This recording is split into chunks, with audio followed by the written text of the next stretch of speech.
Oke, selanjutnya kita akan bahas mengenai sebaran kumulatif loba acak kontinu. Jadi, distribusi kumulatif random variabel kontinu X dengan fungsi pada peluang fx diberikan oleh CDF dari X sama dengan peluang random variabel X kurang dari nilai X sama dengan, nah di sini integral dari minta hingga sampai X.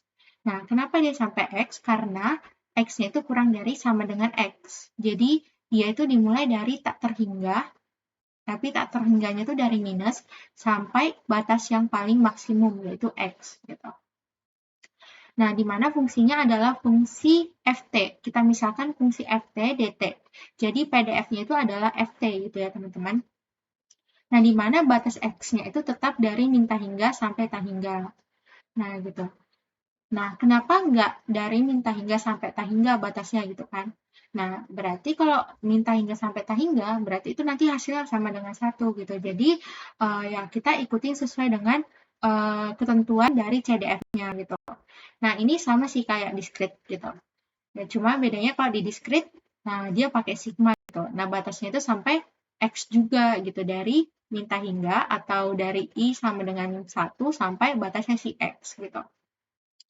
Nah, akibatnya peluangnya itu, peluang dari X di antara A sampai B, berarti sama dengan kumulatif dari B dikurang kumulatif dari A. Nah, gitu.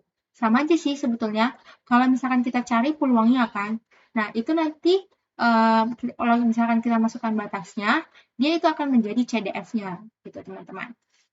Dan fx-nya sendiri, PDF-nya adalah turunan pertama dari CDF-nya gitu terhadap X. Jadi, kalau kita mencari CDF,